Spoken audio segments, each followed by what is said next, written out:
Kashmir files film को आधा सच कहने वालों को अब हम पूरा सच दिखाते हैं। फिल्म में जिन किरदारों की बात की गई वो विवेक अग्निहोत्री की कल्पना नहीं थे, बल्कि असल में थे। उनके बारे में आपको बताता हूं। सबसे पहले बिट्टा कराटे के बारे में जानिए। कश्मीर फाइल्स में बिट्टा कराटे का रोल एक्टर चिन्मय ने निभाया है। ये दोनों तस्वीरें जो आप देख रहे हैं, एक तरफ आप देख रहे हैं बिट्टा कराटे को, जो हल्की धुंधली सी तस्वीर है, ये पुरानी तस्वीर है, और दूसरी तरफ आप देख रहे हैं दाहिनी तरफ, वो फिल्म की तस्वीर है जिसे चिन्मय ने निभाया है। बिट्टा कराटे का असली नाम फारूक अहमद डार था। बिट्टा कराटे वही शख्स है जिसने 20 कश्मीरी हिंदुओं का कत्ल किया। बिट्टा कराटे सिर और दिल पर निशाना लगाकर लोगों को मौत के घाट उतारता था। बिट्टा कराटे का पहला शिकार उसका अपना ही दोस्त सतीश था। अपना दोस्त सतीश। हैरानी की बात यह है कि बिट्टा कराटे कत्ल करने के बाद आराम से निकल जाता था, कोई उसे रोकता भी नहीं था। बिट्टा कराटे अपना चेहरा तक नहीं छिपाता था। बिट्टा कराटे को 1990 में पब्लिक सेफ्टी एक्ट के तहत गिरफ्तार किया गया। 2006 तक बिट्टा जेल में रहा, लेकिन सबूतों के अभाव में बिट्टा कराटे को जमानत मिल गई। 2017 में आतंकियों को फंडिंग के मामले में एनआईए ने उससे पूछताछ की। फिलहाल बिट्टा कराटे कश्मीर में रह रहा। सोचिए, फिल्म कश्मीर फाइल्स में एक कॉलेज प्रोफेसर का किरदार भी दिखाया गया है। फिल्म में राधिका मेनन नाम की कॉलेज प्रोफेसर हैं जो स्टूडेंट्स को सिखाती हैं कि कश्मीर भारत का अभिन्न हिस्सा नहीं है। इस किरदार को निभाया है पल्लवी जोशी ने। दोनों आपके सामने हैं। रियल लाइफ किरदार हैं ये लोग, सोचकर डायरेक्टर ने पैदा नहीं किया। और ये किरदार किस कॉलेज की किस प्रोफेसर पर बेस्ड हैं ये बताने की जरूरत नहीं है। तमाम लोग बखूबी जानते हैं कि किस तरह से ये प्रोफेसर साहिबा युवाओं के मन में कश्मीर को लेकर कैसे जहर भर रही। फिल्म कश्मीर फाइल्स ने जिन हादसों की याद ताजा की, उनमें कश्मीरी हिंदू कवि सर्बानंद कौल प्रेमी भी हैं।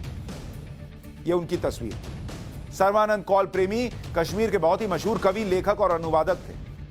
1990 में जब कश्मीरी पंडितों ने पलायन कर दिया तो उसके बाद भी सर्बानंद कौल प्रेमी कश्मीर में ही रुके रहे।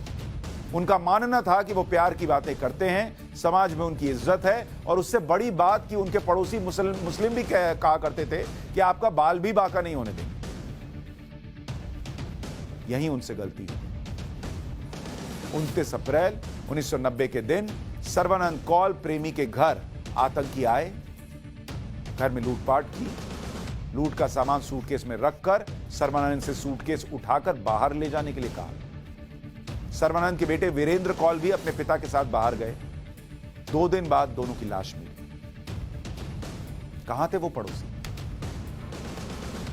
आतंकियों की हैवानियत इस बात से समझिए कि सर्बानंद कौल माथे पर जिस तरह तिलक लगाते थे, वहां लोहे की रॉड से छेद कर दिया गया था।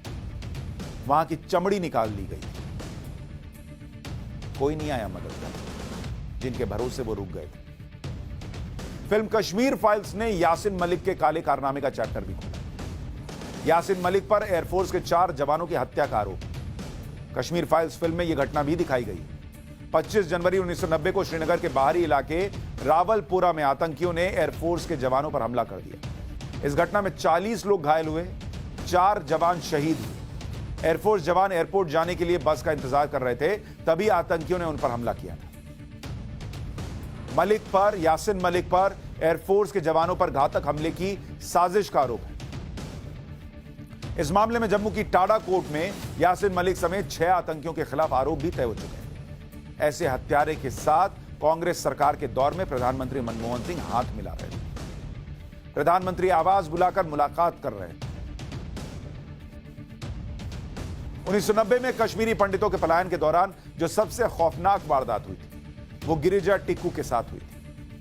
ये गिरिजा टिक्कू की असली तस्वीर और फिल्म में जो है उनकी तस्वीर आप देख रहे हैं। जून 1990 में बांदीपोरा में लैब असिस्टेंट गिरिजा टिक्कू को अगवा किया गया, गैंगरेप किया गया। और मैं आपको सिर्फ इतना ही कह सकता हूं कि निर्भया के मामले में जो आपने गैंगरेप सुना था, यह गैंगरेप उससे भी बेभत्स।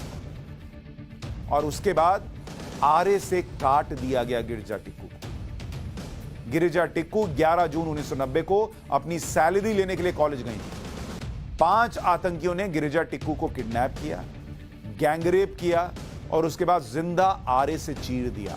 रिपोर्ट कहती थी कि जब उन्हें आरे से चीरा गया, 2 टुकड़े किए गए, उस वक्त वो जिंदा थी। आतंकियों का मकसद इस वारदात से कश्मीरी हिंदुओं के दिल में दहशत पैदा करने का था। और कुछ लोग कहते हैं आधा सच दिखाया, क्योंकि जो पूरा सच है ना, वो उनको सूट नहीं करता। अफसोस इतना है कि 32 साल के बाद जब आखिरकार कश्मीरी हिंदुओं का दर्द बाहर आया, जिसको देखकर इस देश का हर एक नागरिक रो रहा है थिएटर से निकलते वक्त, उस वक्त भी इस देश के कुछ नेता इस दर्द को महसूस नहीं करता। तब तो नहीं किया था, अब भी नहीं कर पाए, क्योंकि यह दर्द उनके एजेंडे में सेट नहीं होता। शुक्र मनाइए, कम से कम इस देश की भावनाओं में वो दर्द सेट हो रहा है। लोग देख रहे हैं, रो रहे हैं और अपनी गलती भी मान रहे हैं कि काश उस वक्त खड़े हुए।